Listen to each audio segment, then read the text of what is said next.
What's stopping you from becoming a Catholic? Why can't women become priests? Why do Catholics worship Mary?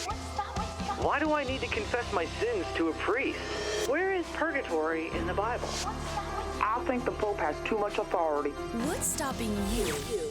You are called to communion with Dr. David Anders on the EWTN Global Catholic Radio Network. Hey everybody, welcome again to Call to Communion here on EWTN. This is the program for our non-Catholic brothers and sisters. Are you either watching or listening today a non-Catholic? Well, that's fantastic. We have a lot of non-Catholic viewers and listeners to EWTN each and every day, so you're in good company. I'll bet you've got a question or two about the Catholic faith, and you'd love to get that question answered. This is a program for you. Here's our phone number, 833-288-EWTN. That's 833-288-3986. If you're listening to us outside of North America, please dial the U.S. country code and then 205-271-2985. If you're watching us on TV today, you can participate as well by shooting us an email. Here's the address for that, ctc@ewtn.com. ctc@ewtn.com. Charles Beery is our producer, Matt Gabinski our phone screener, Jeff Burson handles social media for us. We're also streaming right now on Facebook Live and YouTube. So if you want to ask a question on one of those platforms, you can certainly do that. Put your question in the comments box. Jeff will see it. He'll shoot it to us here in the studio, and hopefully we can get it on today's program. I'm Tom Price along with Dr. David Anders. Tom, how are you today? Doing great. How are you, my friend? You know, I'm decent. Thank you. Interesting question here from John via email. Dr. Anders, I understand that prayer to Mary and the other so-called capital S saints are an important part of the spiritual life for most Catholics. What I don't understand is, given its purported efficacy, why don't we read about anybody in the New Testament praying to anyone but God? It would seem to be a glaring omission. Yeah, thanks. I appreciate the question. So the New Testament, well, let me actually give you the context of the entire Bible. I do think we find devotion to the saints and a doctrine of that efficacy in the context of the entire Bible. If you go back into the Old Testament, clearly God himself indicates that the prayers of some people are more efficacious for intercession than others. When Abraham challenges God, Genesis 18, about the city of Sodom and Gomorrah, God says, well, for the sake of the 10 righteous, I will spare all of the wicked, right? When Moses intercedes for the people of Israel, God says, I'm going to wipe them out because of this golden calf business. And Moses says, no, don't do that. Then the Egyptians will say that you couldn't rescue your people and remember the promises to the patriarchs. And God says, okay. Because you asked, Moses, I won't wipe out Israel. In the book of Job, when the companions of Job have been giving him poor advice, and God appears at the end of the book, he says to the companions of Job, I'm not happy with you guys, but if you ask my servant Job to pray for you, I will hear his prayers on your behalf. This is specific instruction from God that he will hear someone else's prayers, but not yours, but someone else can pray on your behalf. Now, does that kind of relationship pertain after death? Well, 2 Kings chapter 13, we find evidence for the efficacy of the veneration of relics, which is deeply connected to the cult of saints. When the bones of the prophet Elisha are efficacious for miracles in the life of the faithful. In a book of 2 Maccabees chapter 15, we learn that the prophet Jeremiah, and as well as a former high priest in Jerusalem, are both efficacious intercessors for the people of God, the people of Judea who are going into battle. The book of Tobit, chapter 15, chapter 12, indicates that Raphael, the archangel, had the job of interceding on behalf of Tobias and Sarah and offering their prayers to God. Book of Revelation, chapter 5, verse 8, seems to be an allusion to Tobit, and it assigns that job to the holy saints, offering our prayers before the throne of God. And of course, the apostles themselves were powerful intercessors, even third-class relics, handkerchiefs and whatnot that touched the bodies of the apostles. Peter's shadow even would fall on people and they would be healed according to the book of Acts. So I really do think there's plentiful evidence of this kind of dynamic in the texts of the New Testament. And of course, immediately after the canon was composed actually contemporaneous with the compilation of the canon. We have these extra biblical accounts like the martyrdom of Polycarp that show powerful devotion to the saints and their relics from a very, very early age within church history. And archaeologically, you actually can track the progress of Christianity in the ancient world by tracking the archaeological progress of shrines to the martyrs and to the saints. In fact, Christianity and devotion to the saints is coextensive in late antiquity. You can't find the one without the other, which is why St. Jerome could write in his letter against Vigilantius that the Bishop of Rome does not do wrong when he offers the holy sacrifice of the Mass over the bones of Peter and Paul, and not the Bishop of Rome only, Jerome says, but all the bishops throughout the world. All right. And John, thanks so much for your email. Dylan checked in on YouTube and says, why is the Catholic Church so focused on worldly items such as art or cathedrals? We're not supposed to be materialistic. All the Catholic buildings are worth trillions. Yeah, okay. Couple pieces of misinformation there right now. I don't think there is a single Catholic piece of architecture that's worth trillions, right? And certainly not. Most of them are not worth a lot of money. I mean, you got to come. I mean, very fond of my parish. It's done a lot of good for me, but glorious architecture not going to go down. Not so much. Not going to go down in the annals of architectural history or Architectural Digest, right? And so the vast majority of Catholic property, if you will, over the world is very functional, and most of it at the service of the poor. I mean, that's if you just sort of did a survey of Catholic parishes around the world, I think that's what you would find. There are a few extraordinary Catholic pieces of architecture, medieval cathedrals and whatnot, that are quite valuable and relics of beauty and style that were the products of whole civilizations that decided to pour their love and their time and their energy and their talent into something to bring glory to God. And thank God that they did. I mean, I have had the privilege of visiting some of those medieval cathedrals in Europe, and they evoke transcendence and a sense of the divine and wonder and an age of faith that is quite edifying. And they're open to everybody. Exactly. They rich belong, and poor alike. They belong to really to the world, and not the private property of the Catholic Church, such that it's held only and reserved for a few Catholic elites. And the same thing would be true even of magnificent collections of art and architecture like you might find in the museums of the Vatican. These are curated for the sake of the common good and the public. I mean, if you were to dispossess the Church of these things, they would just end up in private collections of people whose companies are worth trillions. Yeah, there you go. Dylan, thanks so much for your question. In a moment, we're going to talk with Tom in Twinsburg, Ohio, also John in Houston, Vanessa in North Carolina. Look at this, couple lines open for you at 833-288-EWTN. That's 833-288-3986. Call to Communion with Dr. David Anders. Stay with us.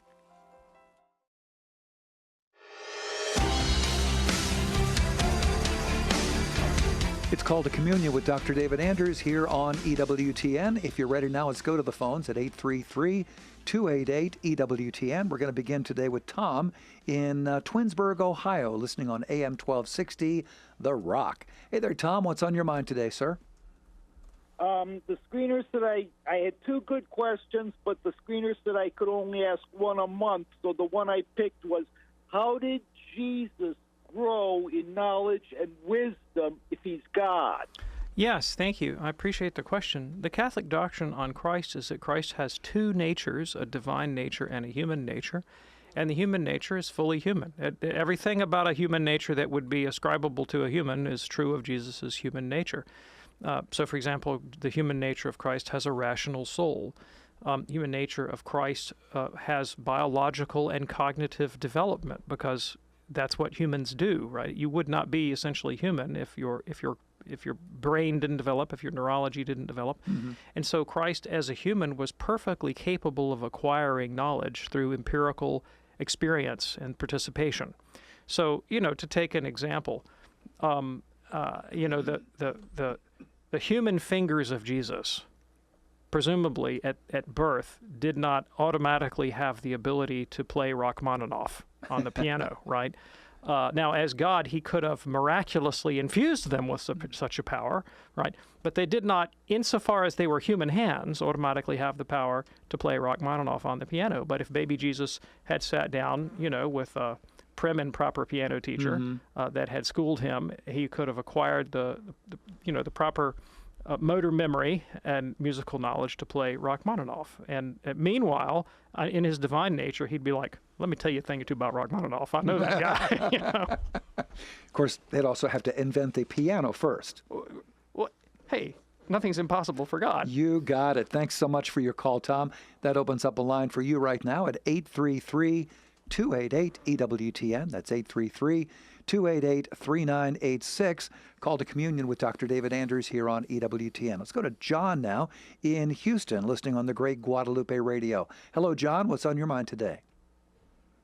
Hello there. Thanks for taking the call. Dr. Anders, I got to join you in February back in Alexandria, Louisiana. I sat behind you, so I have met you, and that was such a treat. Oh, wonderful. So I had a couple over the weekend. One is a failed Catholic who converted to marry his first wife. The female is Anglican Catholic, but the two of them are now Episcopalian. And she insists they have apostolic succession. I could only say I'm almost certain you do not. However, I could not prove to her they do not have apostolic succession. Sure. What's your take on that? Sure, yeah. Of course that's what she says. Of course that's what she says. And that is the Anglican position. The Anglican position is that they have valid apostolic succession. So here are some considerations. It is the infallible teaching of the Catholic magisterium that Anglican orders are null and void. And that was the judgment of Pope Leo XIII in his document Apostolicae Curiae. And the opinion of the Congregation for the Doctrine of the Faith is that ruling is infallibly taught, right? So they do not have valid orders.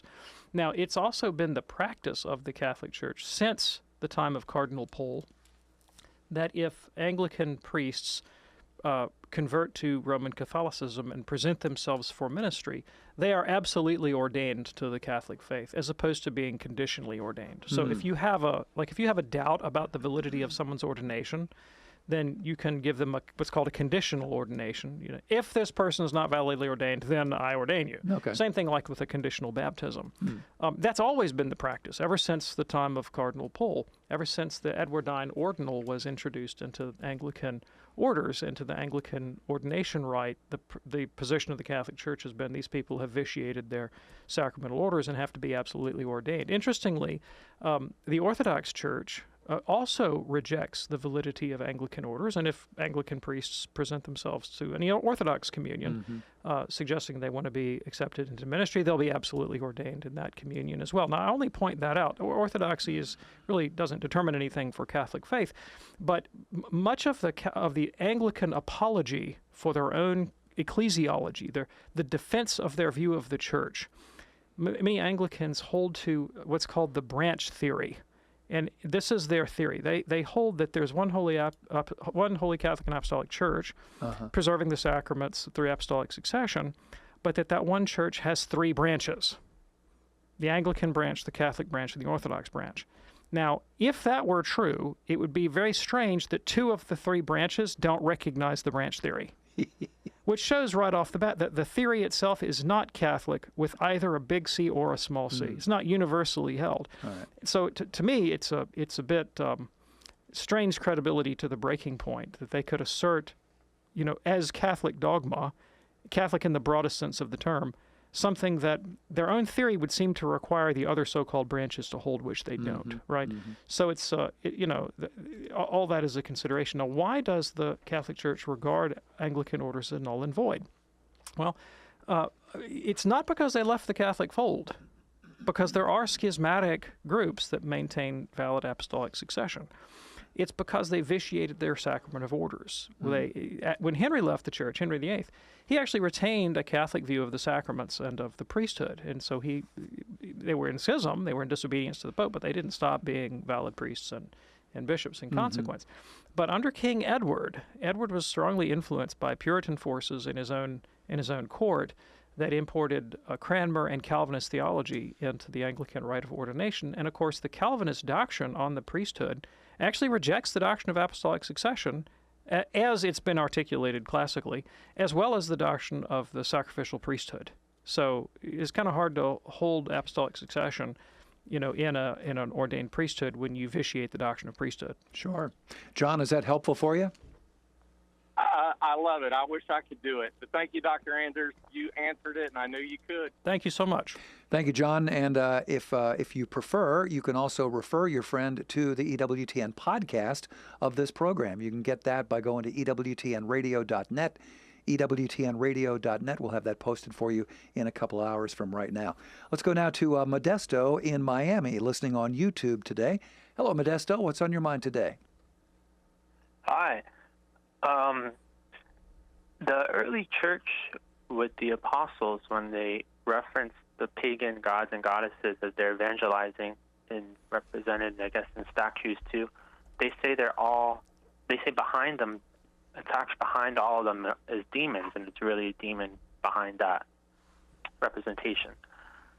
So I know that they destroyed them gradually, but in the Renaissance period, the popes brought back at least the statues, and in admiration because of reviving the classics, and they displayed them in the Vatican, and to this day some of these statues are still preserved. Are they still, however, those same statues, Bacchus, Apollo, Aphrodite, are they still attached behind? Is there still a demonic attachment behind them, and is that sinful? And is that still sinful? Should they still be preserved? Okay. Yeah, thanks. So first of all, let me clarify a little bit the nature of the apostolic teaching on pagan idolatry, idols, the worship thereof, and how that entered into the Catholic theological tradition. You actually do find among some of the early apologists, not the apostles, but some of the early apologists of the Catholic tradition, a theory that miracles attributed to pagan statues and the worship of pagan statues are actually accomplished by demons. Now, that theory presumes that such miracles actually occurred, right? So I think the apologist was taking at face value pagan reports, pagan accounts of miraculous answers to prayer and so forth. Mm-hmm. And then they're saying, well, if that's the case, what's the explanation? I don't think we are today compelled by that to hold that behind every pagan statue there was lurking a malevolent demon trying to manipulate the worshipers. I mean, perhaps there was, but that's not a Catholic dogma to hold that position. All right. One doesn't have to think that. You could come up with other explanations. One of them might be the pagans didn't actually have miracles, but that's just legendary. That'd be another way of handling this. I'd be more inclined to that myself. Now, there's something a little bit on point in the teaching of St. Paul in the first letter to the Corinthians, when Paul addresses the question of whether or not Christians can eat meat that has been sacrificed to an idol. And what he says is that the worship that pagans offer to their gods is in fact offered to a demon, right? That's not the same thing as saying that there's a demon lurking behind every statue, but it is to say that pagan idolatry involves one with the worship of demons and should be avoided by Christians. Now, here's the really interesting thing. He says, well, is eating meat sacrificed to a pagan god, does that implicate you in the worship of demons? And the fascinating thing that Paul contends is he says no. No, it doesn't, because the idol itself is nothing. The idol itself is nothing. And so one should not avoid meat simply because it had been offered and sacrificed to a demon, unless if by eating the meat you lead your neighbor to think that you approve of idolatry. See, in the ancient world, if you went into the meat market and you said, I'd like a quarter pound of ground beef, whatever you got back had been offered to a pagan god. Like you couldn't slaughter an animal without it being a pagan sacrifice. I see. I mean, anything you ate was going to have been offered. So the question was, do Christians have to become vegetarians in the first century? And Paul said, no, they don't, because the idol itself is nothing. However, if eating the meat causes your neighbor to stumble and to approve idolatry, then you should avoid the meat. Right? So that's the context. So applying that to your own question, here's how I would see it. In the era of the Church Fathers and the first 3 centuries of the Church, when idolatry was a major preoccupation, and a major challenge to Christian identity. And people were tempted to go back and offer sacrifice to maybe the genius of the Roman emperor or to some other pagan deity, or to sort of split the difference between Jesus and some pagan deity. The church had every reason in the world to oppose even the existence of these statues, because they were a stumbling block to the weak. In the Renaissance period, there really weren't Christians that were actively worshiping or tempted to worship Zeus or Apollo or Jupiter or any of these characters. And so since Paul and reason tell us that the statue itself is just a block of marble, would be no theological objection to maintaining it for historical and cultural and artistic interest. All right. Modesto, thanks so much for your question. Glad to hear from you in Miami. It's Called to Communion here on EWTN. Our phone number, 833-288-EWTN. That's 833-288-3986. Paul, listening in Seattle today on Sacred Heart Radio. Hey there, Paul. What's on your mind today? Well, I had a quick question about when Christ was teaching on prayer. He told us that we should not use vain repetition. And in our Catholic prayers, there's so much repetition of our phrases. And I was just wondering, what did Christ mean by don't use vain repetition? Yeah, I appreciate the question. So in Matthew chapter 6, Jesus says, when you pray, you mustn't be like the hypocrites, for they love to stand in the synagogue and pray at street corners, that they may be seen by men. And in praying, do not heap up empty phrases as the Gentiles do, for they think they will be heard because of their many words. Do not be like them, for your Father knows what you need before you ask him. So in both of these admonitions about prayer, what is in view is what is the disposition of one's heart. Are you praying out of vanity to be seen by men? Are you praying because you think that prayer is a form of magic, and that by heaping up empty phrases or by reciting, say, a litany of the names of the pagan gods, and this was a practice. There's a zillion pagan gods. You name them all in the hopes that one will hear you. As if prayer were kind of like a magic spell that you would use to coerce the unseen world to do your will. And Jesus says that actually Christian prayer is completely unlike that. In fact, we don't even pray to let God know what we want. The purpose of prayer is not to inform God. Now, St. Augustine of Hippo, in his letter to the widow Proba on Christian prayer, discusses this at length. And he says the real point of Christian prayer, in particular the Our Father, is not to tell God what we need or to bend his will to ours. It's to bring our will in conformity with his. And you'll notice that the petitions of the Lord's Prayer, we're not asking for new Ferraris in the Lord's Prayer. We're asking that God's will be done, that we have the grace to forgive our enemies, that we have our daily bread, which could be understood either as sufficient sustenance for this day, may I be satisfied with only my daily bread, or even with the Eucharistic offering that we would consume daily, and then to be led not into temptation, but delivered from evil. This is the purpose of Christian prayer, to change our affections, to change what we want, right? Rather than to tell God what we want, rather to make our wants like his. Now, Christ never says that repetition in prayer is wrong. He never says that at all. In fact, he commands it. When the disciples say, teach us how to pray, Jesus doesn't say, well, pray spontaneously from the heart. He doesn't say that. He says, here's a formulaic prayer I'd like you to repeat, presumably daily. Yeah. He gives us repetitive prayer as the form of prayer, but repetitive prayer aimed at changing our affections. The Psalms, which have always been the Church's primary prayer text, are ridiculously repetitive. In particular, Psalm 136. What is these various canticles that you read? Blessed be God, and all the dolphins and the water creatures and the sea squirts and the centipedes and the Buicks. Sure. It's just this incredible litany of things in which God is blessed. Very repetitive psalm. Yeah. So the key word here is stay away from the vain repetition. Right. All right. Very good. There you go, Paul. Thanks so much for your call today. In a moment, we'll talk with Barbara in Louisiana. We do have a couple of lines open for you at 833-288-EWTN, 833-288-3986 for Call to Communion.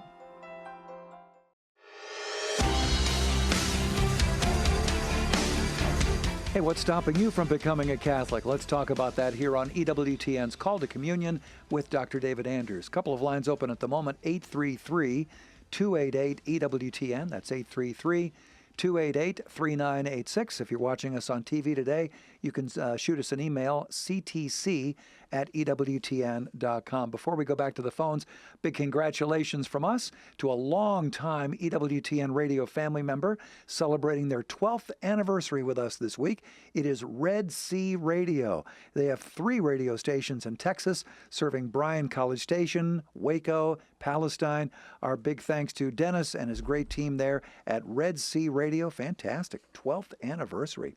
All right, back to the phones right now. Here is Barbara in Louisiana. Barbara, what's on your mind today?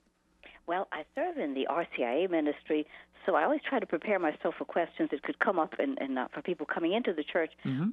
And I noticed several times people have brought up about the filioque clause in the creed, and this sounds contentious, but it's not meant to be. What difference does it make if the Father and the Son, if the Spirit proceeds from the Father and the Son, or just from the Father? I can't quite get my head around why is that a big issue. Yeah, thank you. I really appreciate the question. So there are theological implications of this doctrine that are important, and I don't want to belittle them. But that's not why the issue became so divisive between East and West, right? The reason it became so divisive between East and West is this became a kind of shibboleth, a sort of test case, a litmus test for the authority of the Pope. And when there was a patriarch of Constantinople named Photius who wanted grounds to dispute papal jurisdiction, papal primacy.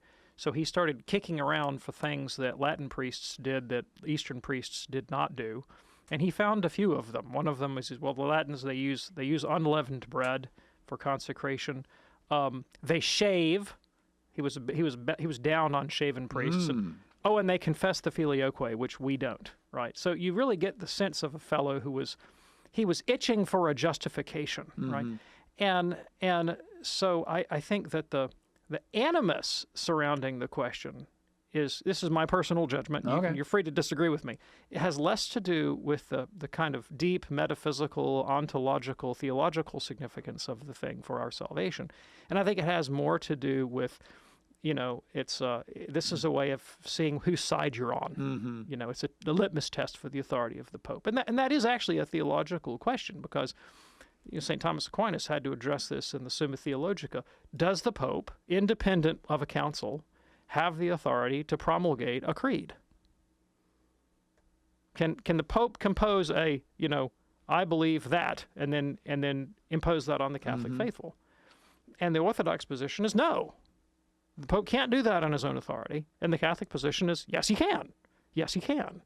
Because Christ had said to Peter, "Thou art Peter, and I give to you the keys, and whatever you bind on earth is bound in heaven." And that's the position that Thomas takes. And in fact, we have popes that have done that. Paul VI actually promulgated the credo of the people of God. Here's what you have to believe. He laid it out there for us. All right. So Pope can do that. And because the Orthodox don't hold to that, they dispute that the Latin Church in the person of the Pope could promulgate this or make this kind of alteration to the creed without an ecumenical council. But sort of boiling down now to the theological issue, the internal life of the Blessed Trinity, Sacred Scripture says, or Jesus says, when the Counselor comes, him I shall send you from the Father. I shall send. Jesus says, I shall send. John 16, verse 7, nevertheless, I tell you the truth, it's to your advantage that I go away, for if I do not go away, the Counselor will not come to you. But if I go, I will send him to you. I will send. Jesus will send. St. Paul says, Romans chapter 8, verse 9, anyone who doesn't have the Spirit of Christ does not belong to him. And 1 Peter chapter 1, verse 11 says, the prophets inquired what person or time was indicated by the Spirit of Christ within them when predicting the sufferings of Christ and his subsequent glory. So there's ample evidence in Scripture that the ministry of the Spirit comes to us from Christ. And so in being connected by the Spirit to Christ, we are connected to God, the second person of the Trinity, right? And there is the reason for articulating the doctrine is to underscore the full divinity of the Son. Okay. So there you go. Barbara, thank you so much for your call. Appreciate hearing from you. It's Call to Communion here on EWTN. Got an email from Teresa. If an individual cannot be judged for their lack of exposure to Christianity, but rather on the level of what they know, isn't it better not to evangelize them for fear of condemning them if they reject Jesus? Yes, I appreciate the question. So, look, there's a thing called pseudoscience and quack medicine. Yes. Okay. Yes. Now, if somebody is a practitioner of pseudoscience and quack medicine innocently, because they haven't been taught better, they practice folk medicine because it's what their great grandmother did, and they were raised out in the hinterlands, and they're not exposed to modern medicine, and they get sick, and they say, well, obviously what I need is a couple of duck feet and a pair of rubber boots, and a full moon, and some frog spawn. Yeah. And I'll mush it around in a bucket and, pour it over my left elbow while, chanting, I don't know, the light up of the Crimson Tide or something. Are they responsible for their ignorance? Would I judge them for their ignorance? No. Of course I wouldn't judge them. I would pity them. Is it going to cure them? No. No. No, it's not. Might they get well anyway? Could they get over their ailment just because their immune system is strong? Yeah, they might still get well. But their particular intervention is actually not going to facilitate that process. Even though they're innocent of any wrongdoing, it's just not helpful to them. Now, if someone is ignorant, say, of the life of grace and the virtues and what human flourishing actually consists in, and instead they apply all kinds of superstitious remedies to their own moral and spiritual dilemma, are they responsible for their ignorance? No, they're not. But are their superstitions going to help them? No, they're not.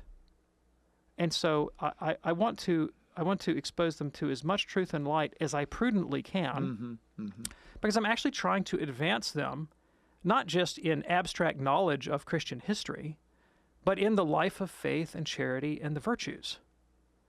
And so Christian formation is an important part of that. Now, I do think there is a case where a priest or an evangelist might make a prudent decision to move gradually for the reasons that you stated. I mean, I know of a case, I know of more than one case, but I have one very salient example in my mind of an individual who asked an evangelist, should I become Catholic? And the evangelist had strong reason to suspect that the person would not follow through positively if given an affirmative answer, but that an affirmative would, in fact, be the kind of stumbling block you are considering. And so the evangelist gave a kind of evocative and provocative answer meant to spur thought, consideration of one's condition, the actual contents of one's conscience, rather than a simple yes or no. Now, I'm being very cryptic in this and not using any names and stuff because there are personal reasons for that. Fine. People involved might not want the story told, but I'm just thinking. So the goal is always to move the ball down the field. Of course. Like, how can I actually persuade this person, move this person to a life of greater faith and charity and virtue? And sometimes Jesus says, be as wise as a serpent, some cunning, some discretion, some patience. The church advocates the value of gradualism. I may have to do some pre-evangelism before I can do outright evangelism. Very sensitive to the concern that you raised. Sure. All right, very good. And thank you so much for that question. We do appreciate it. It's Called to Communion with Dr. David Anders here on EWTN. We do have a couple of lines open, and if you call right now, we can hopefully get you on today's program. 833-288-EWTN. That's 833-288-3986. Let's go to Faith now in Florida, listening on WPBV. Faith, what's on your mind today? Hi, Dr. Anders. Thanks for taking my call. I'm trying to understand the sacrament of baptism in the Catholic faith. I'm currently curious about the Catholic faith, and I've been dealing with some family tragedy, and I just wanted to know the answer to the difference of, or I guess the relationship between baptism of intent and baptism of desire. So if baptism of intent for parents of infants allow, is a righteous I don't know the word. Sacrilegious? Yeah. No, not sacrilegious, but it's real in the eyes of God when a parent of an infant baptizes their child. But if how does it translate for a baptism of desire for a child that didn't make it to their birthday? Died. Sure. I really appreciate the question. So, of course, the position of the Catholic Church is that absence of water baptism does not guarantee damnation. The fact that someone does not make it to the baptismal font is not a guarantee that that person is lost. On the contrary, the presence of baptism is a guarantee of the presence of grace. Right? So if you receive a valid sacrament, you know with certainty that grace has been offered to you in a particularly efficacious way. The absence of the sacrament does not prove that no grace was offered. And in fact, the Church teaches dogmatically that God offers sufficient grace to every soul that they might be saved. I mean, that's the teaching of the Church, that every soul is offered the grace whereby they might be saved. Now, when it comes through baptism, through any of the sacraments, then we have a tangible, visible sign of that grace. And the fact that it's tangible, the fact that it's visible, makes it uniquely appropriate to our psychology. I mean, you can lay hold of a sacrament quite physically, quite truly, in a participatory, embodied, engaged manner that makes it quite actionable. And it's easy to see what needs to be done. You know, when I go to the sacrament of confession, it's very simple for me to know what I need to do. Enumerate my sins and say I'm sorry. Now, if I lived someplace far from the Catholic sacraments, ignorant of the Catholic faith, the absence of the sacrament would not guarantee that I had no grace, but because it doesn't come to me packaged in this tangible way, in this sign, it is much less actionable for me. Like, what is it that I actually need to do? I might not know. It might not be realizable to me, and the grace might go kind of unnoticed, if you will. So the sacraments sort of clarify and locate that grace in a profoundly actionable way for me. Now, in the case of the infant child, in the ancient church, well, I should say the medieval church, the view was God would never condemn these souls to hell because they have no actual sin. It's unthinkable that God would condemn them to hell because they have no actual sin.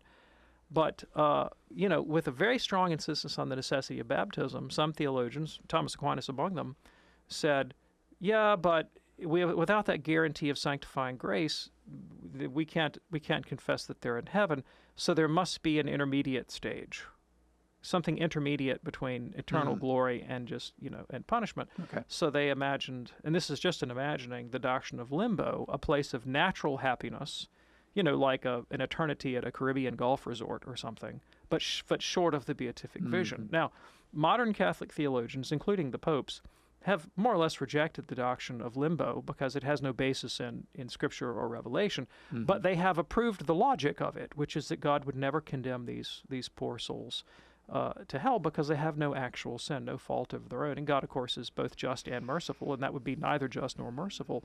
And so I think the presumption of most Catholic theologians, without holding out that this has been divinely revealed. It hasn't been divinely revealed, but it's a logical inference from God's character and attributes that these children are given grace in an extraordinary manner, known only to God, and that we can hope in their salvation. Well, we certainly hope that's helpful for you, Faith. Thank you so much for your phone call. It is Call to Communion here on EWTN. We have a wonderful program on EWTN television called Women of Grace with Johnette Williams. Well, guess what? We also have a wonderful radio show, totally different show on EWTN radio, also called Women of Grace with Johnette Williams. And we bring that to you every Monday through Friday, 11 a.m. Eastern, with an encore during the overnight hours at 3 a.m. Eastern, right here on EWTN Radio. Johnette shows you how to embrace the Catholic life with joy and peace. So if you haven't checked us out on the radio side, we certainly invite you to do that with Women of Grace with Johnette. It is a wonderful show. Back to the phones now. Here is Neil in Wilmington, North Carolina, listening on Wilmington Catholic Radio. Neil, what's on your mind today, sir? Oh, hey, guys. Thanks for having me. Just really quick, I wanted to find out what were the main reasons for the great schism in the Catholic Church between Orthodox Christianity and the Roman Catholic Christianity. I've heard so many things, but I just don't know what was exactly the main reasons why we had this great schism so long ago. If you don't mind my asking, I appreciate it. Thanks. Okay. Yeah. And we actually talked about that earlier in the show. Yeah, we sure did. So I appreciate the question. So from the beginning of the Christian faith, the apostles went out to the four corners of the world, preached the gospel, and the gospel took root, the church took root, the liturgy took root in different cultural, linguistic environments. Mm-hmm. And, as the church grew, traditions and embellishments around the sacred liturgy took different forms depending on language and culture and circumstance. And we could identify more or less several sort of distinct families of ancient Christianity according to those cultural differences. We now call them rites, R-I-T-E-S, rites. And that would be basically, say, the Coptic rite in Egypt, Alexandria, Ethiopian, Eritrean in East Africa, Syrian in, of course, Syria, Mm-hmm. then the Roman, of course, in the See of Rome, also the Assyrian in Baghdad, and then Byzantine, what emerged out of Constantinople. Mm-hmm. And then and it traveled all the way over into India, and so sort of allied to the Assyrian, you would have the Syro-Malabar, Syro-Malankar over there. And so there were profound differences in these expressions of Christian faith, though they were basically united in their celebration of the sacraments and for a long while in their confession of God and Christ and the nature of the Blessed Trinity.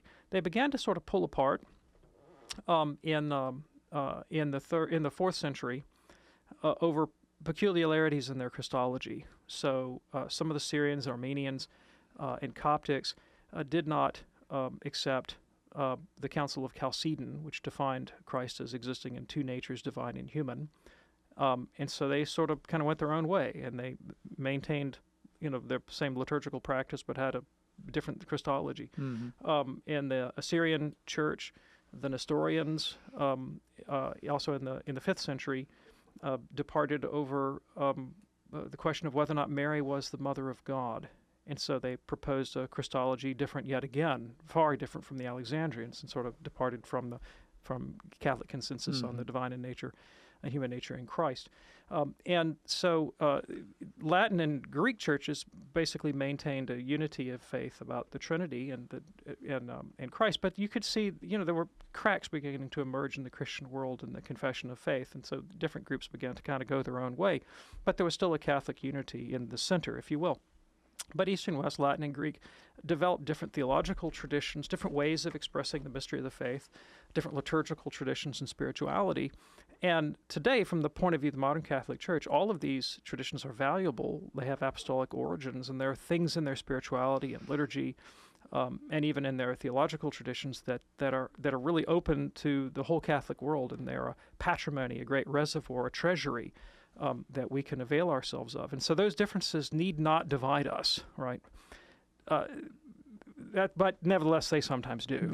Yeah. I mean, you say tomato, I say tomato, and we do that too long, and we're going to start fighting over vegetables. Sure. Right? And so the cultural differences definitely have an impact, had a major impact. And of course, Constantinople was profoundly wealthy, became the seat of the empire. That's where the power center was. And the West fell into, something of a decrepitude. And it was conquered, of course, by Visigoth and barbarians from the Greek point of view. And educational standards fell, and monetary standards fell. And the West sort of collapsed into what we think of as the Dark Age or the Middle Ages, and there was a loss of economic vitality and academic research that wasn't fully recovered for centuries and centuries. And so from the Byzantine point of view, the Latin West basically turned into a bunch of rednecks, okay? And that played a major role because, the Pope in Rome claimed universal jurisdiction over the entire church, and he always had claimed that. Mm-hmm.